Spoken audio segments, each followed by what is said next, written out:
Komisi Keluarga Keuskupan Agung Makassar mempersembahkan seri katekese Patris Corde, dan kali ini kita akan mendalami bersama tema Santo Yusuf, seorang bapa yang taat.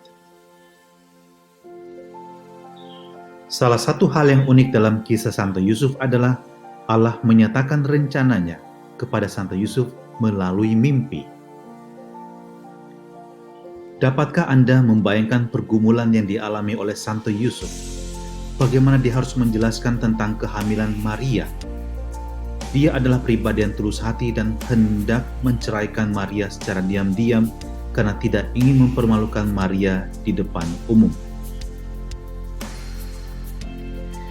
Di dalam mimpi yang pertama, malaikat Tuhan berkata kepada Yusuf agar ia jangan ragu dan jangan takut untuk mengambil Maria sebagai istrinya, sebab anak yang akan dikandungnya itu berasal dari Roh Kudus, dan hendaklah ia menamai anak itu Yesus, sebab ialah yang akan menyelamatkan umatnya.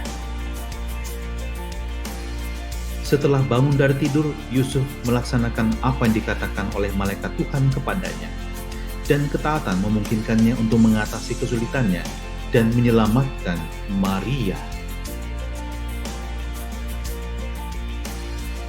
Dalam mimpi yang kedua, malaikat memberitahukan kepada Yusuf agar ia segera pergi membawa anak itu berserta dengan ibunya karena Herodes hendak membunuhnya. Dan Yusuf tidak ragu untuk menaatinya. Tanpa bertanya-tanya tentang kesulitan yang akan dihadapinya, Yusuf segera mengambil bayi itu beserta ibunya dan mereka mengungsi ke Mesir.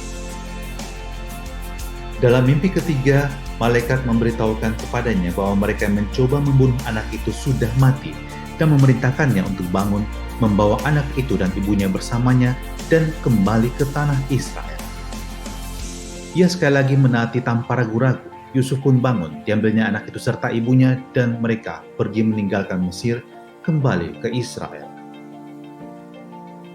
Yusuf juga adalah pribadi yang peka dan dia tahu bahwa Arkelauslah yang menjadi raja di Yudea menggantikan Herodes. Ia takut ke sana.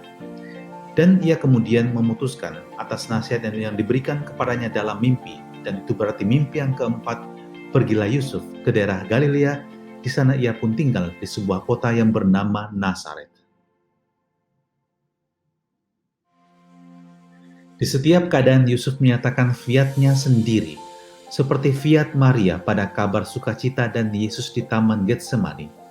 Yusuf dalam perannya sebagai kepala keluarga mengajar Yesus untuk patuh kepada orang tuanya seturut dengan perintah Allah.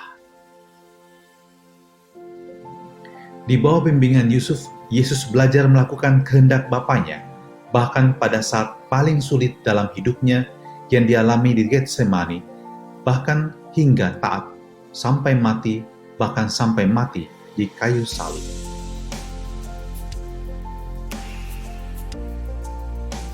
Untuk ini, penulis surat kepada orang Ibrani menyimpulkan bahwa Yesus belajar menjadi taat dari apa yang telah dideritanya.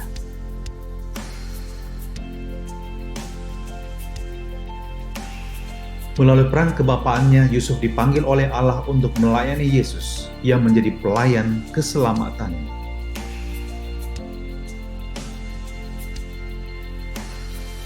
Mari kita belajar dari Santo Yusuf. Pribadi yang taat itu adalah pribadi yang rendah hati.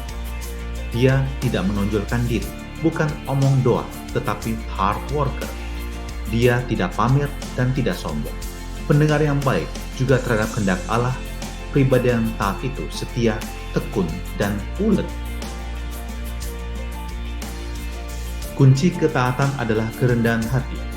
Maka jika Anda ingin bertumbuh dalam ketaatan kepada kehendak Bapa, belajarlah bertumbuh dalam kerendahan hati.